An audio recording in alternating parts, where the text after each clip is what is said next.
बस उस इंसान का पैशन है कि उसको ये प्रोजेक्ट करना है।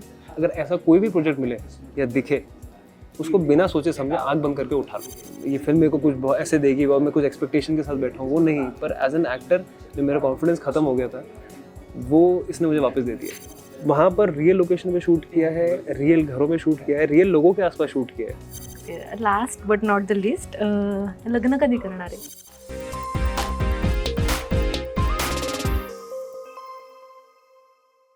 नमस्कार, मी प्रणिता. मित्र म्हणे लाईमलाईटमध्ये सगळ्यांचं स्वागत. आपल्यासोबत आहे ऋषी सक्सेना. थँक्यू. सगळ्यांना माहितीच आहे तो. त्याची एक फिल्म येते मल्हार नावाची.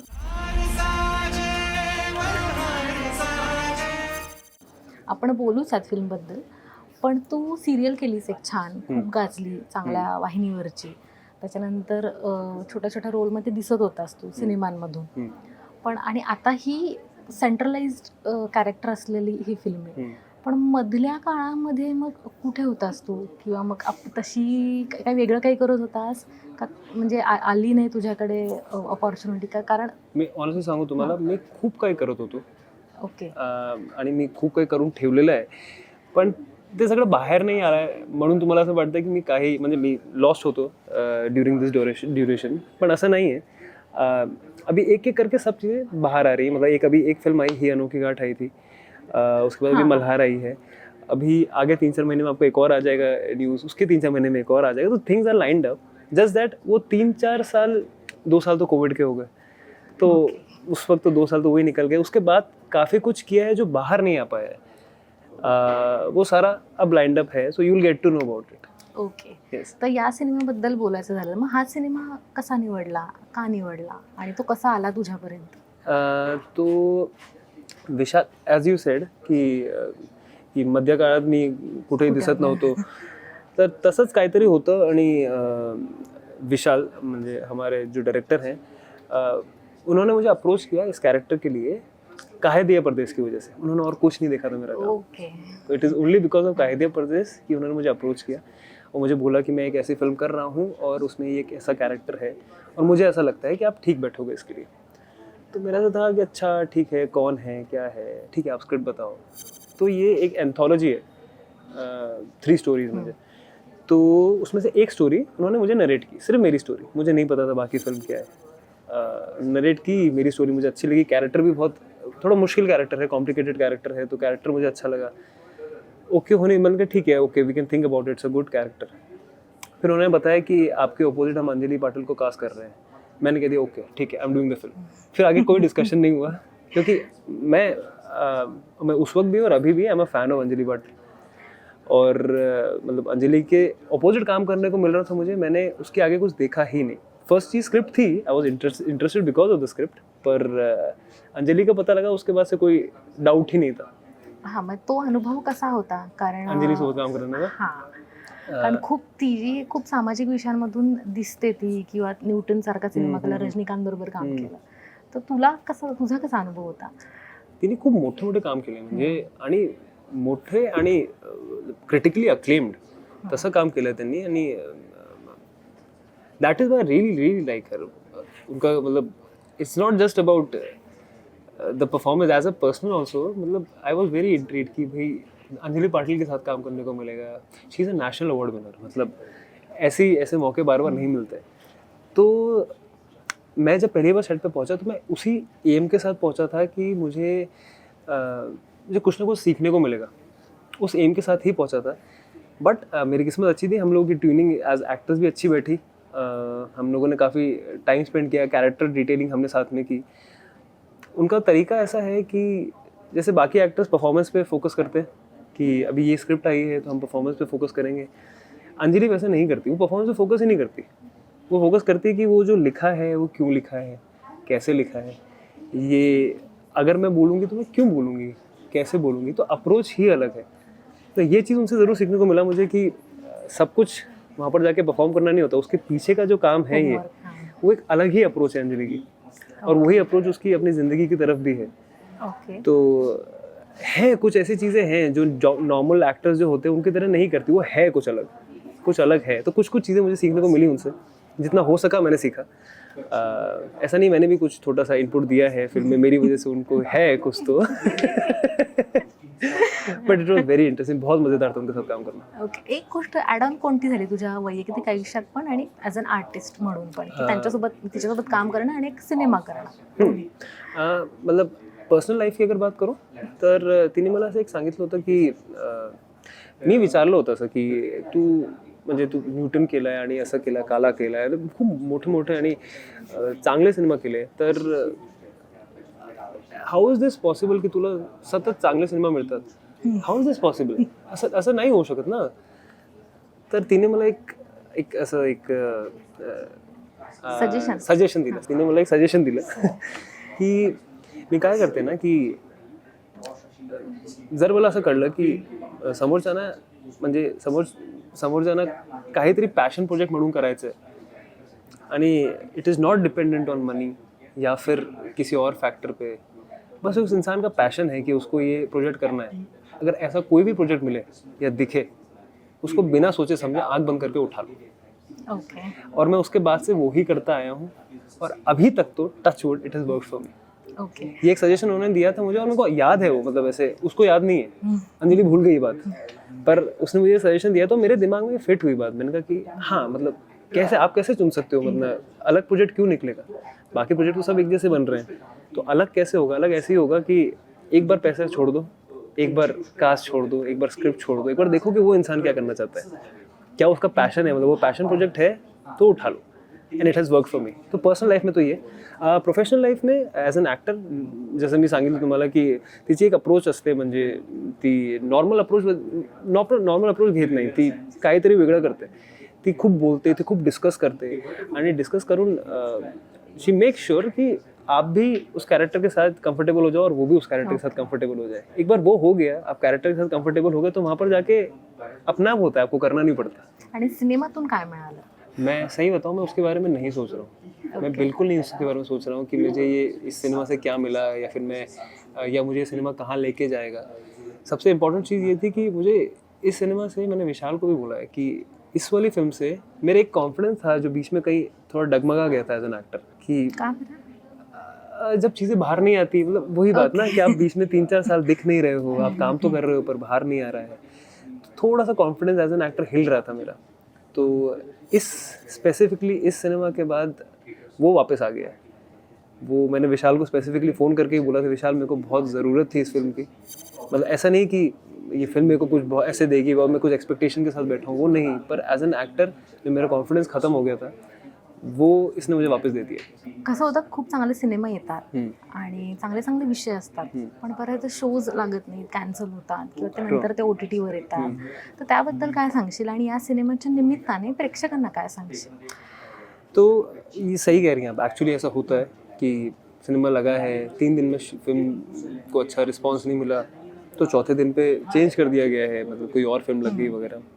आई थिंक एटलीस्ट एक स्पैन तो मिलना चाहिए फिल्म को, कि कम से कम इतना समय तो उसको अपने को प्रूफ करने को मिलना चाहिए, कम से कम कि 1 हफ्ता 2 हफ्ता जो भी है डिसाइडेड जो टाइम फ्रेम है, उतना तो प्रूफ करने को मिलना ही चाहिए. बहुत सारी फिल्म होती हैं जो अलग अलग अप्रोच से आती हैं, जैसे कई सारी फिल्म मार्केटिंग हैवी होती हैं, तो आप उनके बारे में आपको पता होगा, आपको जाने की इच्छा होगी, सब चीज़ें होंगी. कई सारी फिल्में होती हैं जैसे हमारी फिल्म है, मतलब इट इज़ कंटेंट हैवी, मतलब इसका कंटेंट इसका किंग है, content is the boss over here, ऐसा हिसाब है. तो बहुत ही सिंपल फिल्म है पर तब भी बहुत रियल है. द इमोशंस जो है उसके वो बिल्कुल रूटेड इमोशंस हैं. सबने बहुत सिंसियरली काम किया है फ्रॉम द ग्राउंड लेवल, मतलब हर इंसान ने बहुत ही सिंसियरली काम किया है. एंड एज आई सेड, विशाल का पैशन प्रोजेक्ट था ये. तो वो दिखता है, जब आप स्क्रीन पे उसे देखेंगे तो वो दिखता है. फिल्म फेक नहीं लगती, फिल्म सच्ची लगती है. तो मुझे ऐसा लगता है कि सच्ची कोई भी बात होगी तो लोगों तक पहुंचनी चाहिए और पहुंचेगी. ओके. तुझं कॅरेक्टर, वेगवेगळ्या स्टोरीज आहेत या, तर तुझं कॅरेक्टर सिनेमाला कसं कॉन्ट्रीब्यूट करतं? आणि दुसरं म्हणजे की तू काय काय त्याच्यामध्ये काय काम केलं, जसं की शिवराज अष्टकमध्ये थोडे व्हॉइस मॉड्युलेशन वगैरे त्याच्यावर काम केलं होतं, तसं इथे काय काम केलं होतं? इथे खूप काम करावं लागलं मला, ऑनेस्टली सांगतो तुम्हाला. This is the most difficult character I ever played. कारण कॅरेक्टर असं आहे की तो खूप एक्सटर्नली खूप करत नाही, म्हणजे असं नाही आहे की त्याची काही डिफरंट बॉडी लँग्वेज आहे किंवा तो खूप एक्सप्रेसिव्ह आहे. तो अजिबात एक्सप्रेसिव्ह नाही आहे. म्हणजे समवन जो बोलता नाही आहे पण तब भी उसको सब एक्सप्रेस करना आहे, हे उस तरीके का कॅरेक्टर आहे. म्हणजे तो खूप इंटरनल आहे. तर इंटरनली कसं वर्क करायचं की तुम्हाला फक्त डोळे दिसणार आणि that is how this character is going to convey things. तर वो कैसे करना है. उसके बाद एंड में जब वो बोलता है तो वो उसमें एक बहुत बड़ा पॉइंट था कि इसका डायलेक्ट क्या रखे हम लोग. तो मैंने और अंजलि ने इस पे मतलब हम बैठ के दिन भर बैठ के डायलेक्ट पे काम कर रहे थे. वो एक लाइन मैं एक लाइन नहीं बैठेगा, वो एक लाइन मैं एक लाइन, ऐसे करके हमने बहुत सारा काम किया. फिर हमने कोशिश की कि हमारा डायलेक्ट एटलीस्ट जो हमको अच्छी डायलेक्ट पकड़ा है वो हम दोनों का कम से कम मैच कर जाए. तो डायलेक्ट पे काम हुआ है, इंटरनलाइजेशन पे काम हुआ. क्योंकि अगर जब आप फिल्म देखेंगे तो आपको रियलाइज़ होगा कि ऐसे कैरेक्टर इंडिया में बनते नहीं है.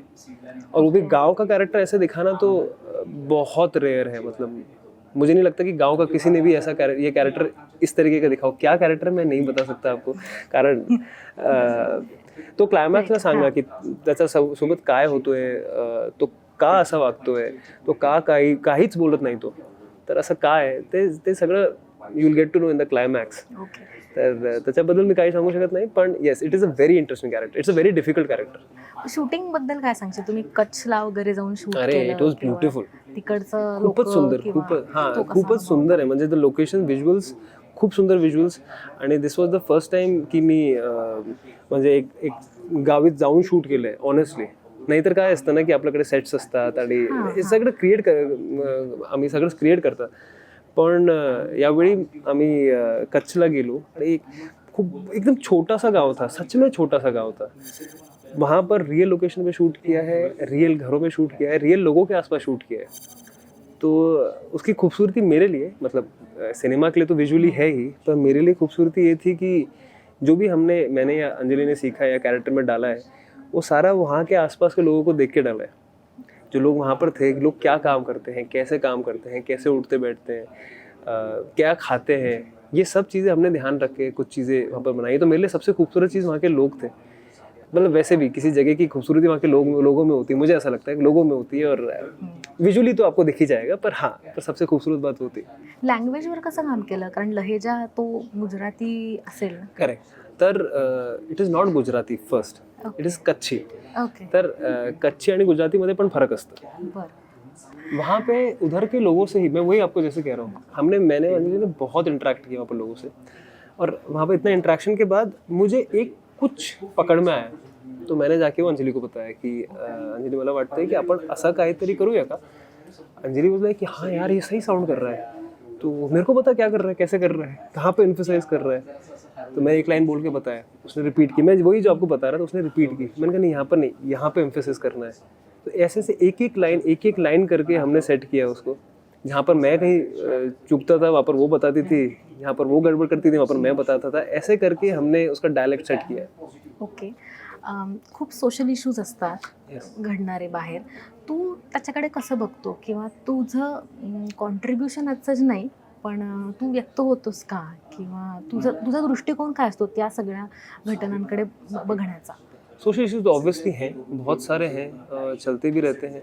कुछ चीज़ें करंट जे येत राहतात, कुछ चीज़ें इफेक्ट भी करती हैं पर्सनली आपको. मतलब भले ही आपके साथ ना घट रही हो पर आपको इफेक्ट करती हैं. कुछ चीज़ें करती हैं, कुछ चीज़ें, अब मैं ऑनेस्टली आपको अगर जवाब दूँ तो कुछ चीज़ें नहीं भी करती हैं मुझे. मतलब शायद सबके साथ ऐसा होता होगा. एज एन एक्टर अगर मैं आपको बोलूँ तो कुछ सोशल इश्यूज, जैसे अभी ये वाला पॉइंट भी है, इस वाले कैरेक्टर का भी है, it is a kind of a social issue. तो जब ऐसा कोई कैरेक्टर आता है तो वो सारे सोशल इश्यूज और ज़्यादा इफेक्ट करना शुरू कर देते हैं. तो या मतलब एज एन एक्टर मुझे थोड़ा सा खुद को सोशल इशू, जो ऐसा ऋषि जो फील करता है सोशल इश्यूज़ के बारे में, उससे थोड़ा सा अलग करना पड़ सकता है. नहीं, मतलब यहाँ पर नहीं करना पड़ा, पर यूजुअली मुझे अलग करना पड़ता है. क्योंकि अगर मैं अपना बर्डन उस कैरेक्टर पे डालूंगा तो कहीं ना कहीं पे कुछ ना कुछ गड़बड़ हो जाएगा. तो मैं दो लाइफ्स मेंटेन करके रखनी पड़ती है. ओके. लास्ट येऊयात आपण इंटरव्ह्यूकडे, एक रॅपिड फायर घेऊया. तुझा ड्रीम रोल कोणता आहे. रॉकस्टार रणवीर कपूर. ओके. आणि सगळ्यात मोठं स्वप्न कोणतं आहे. सगळ्यात मोठं स्वप्न मला माहित नहीं, पर मुझे अपने मॉम डैड के लिए कुछ ऐसा करना है जो अभी तक उन्होंने एक्सपीरियंस नहीं किया. और वो मुझे अभी तक पता नहीं है. शायद उसका लेवल कितना जाएगा वो भी मुझे पता नहीं है, पर I want to do something for them. तू डिरेक्टर्स ॲक्टर आहे का तुझं तुला वेगळं एक्सप्लोर करायला आवडतं ऍक्टिंग करताना? नहीं, मैं खुद से खुद एक्सप्लोर करता हूँ. मतलब पूरा मुझे एक डेढ़ महीना खुद से 2 महीना मुझे दो, मुझे एक्सप्लेन करने दो. एक बार मैंने एक्सप्लोर कर दिया, उसके बाद मैं डायरेक्टर एक्टर बन जाता हूँ. ओके कि मैंने अपने एक्सप्लोर किया, मैं यहाँ तक पहुँचा, अब आप बताओ आगे. ओके. ऍक्टर म्हणून चांगला लक्षात राहिलेला किस्सा कोणता आहे? ऐसे एक फनी सी बात है, ठीक है. तो कायदे परदेश का टाइम है. मैं और वेणु मतलब अपने समीर, हम लोग है ना मेकअप रूम में बैठ के, जो कि हम शेयर करते थे सब मोहन सर के साथ. तो हम लोग मेकअप रूम में बैठ के खूब बातें करते थे, ये फिल्म वो फिल्म, ये एक्टर वो एक्टर, इसको नेशनल अवार्ड मिला, उसको नेशनल अवार्ड मिला. तो हम ये डिस्कस करते रहे, नसीर साहब को इसमें मिला था, उसमें इसको मिला था नेशनल अवार्ड. ऐसे बात करते करते, और ये मोहन सर हमारी सारी बात सुनते थे, वो बीच में हंसते भी थे हमारी बातों पे, ठीक है, हमको पता था. ऐसे बात करते करते समीर बोला कि हे ऋषि, मैंने कहा हाँ, अरे ये जो अपने सामने बैठा है, इनको भी नेशनल अवार्ड मिला है. दूसरों की बातें कर रहे हैं, क्या बात कर रहे हैं. तो एक तो ये किस्सा मोहन सर से रिलेटेड. एक और किस्सा कि मैंने एक दिन गलती से सर से, मेरी बहुत बड़ी गलती हो गई, मुझे नहीं करना चाहिए था. मैंने सर से पूछा, मैंने कहा सर आपने कितनी फिल्म वगैरह की है, कितनी फिल्म नाटक वगैरह कितना किया आपने? तो सर बताना शुरू 700 फिल्म और 10,000 कमर्शियल नाटक, अराउंड 7-8 हज़ार एक्सपेरिमेंटल नाटक, और टीवी एडवर्टीजमेंट ये तो छोड़ ही दो तुम. और मेरे से बंद हुई ना, बोलते मैंने गलती कर दी, मैंने किससे पूछ लिया. पर ये याद रहता है किस्सा. Yes yes. Last but not the list, लग्न कधी करणार आहे? अरे मला ऑनेस्टली माहीत नाही, बघूया. म्हणजे असं नाही आहे की मला लग्न नाही करायचं आहे, पण कधी करायचं ते मला अजूनही माहीत नाही. ओके. तर बघूया. म्हणजे it all depends on Isha, it doesn't depend on me, it never depended on me. तो आप प्लीज उससे पूछे. मग तू कधी रेडी आहेस? मी रेडी आहे, Okay. असं काही नाही आहे. म्हणजे जेव्हा ती रेडी असेल तेव्हा मी रेडी होणार. म्हणजे बस उसको बोलने की बात है. ओके. बोलेंगे हो जाएगा. येस. खूप खूप थँक्यू. Thank you. आणि हा सिनेमा 7 जूनला चित्रपटगृहात येतोय, तर सगळ्यांनी सिनेमागृहात जाऊन बघा मल्हार. आणि मित्र म्हणे लाईमलाईटवर सुद्धा हा एपिसोड कसा वाटला ते नक्की सांगा. खूप खूप thank you. Thank you so much. Thank you.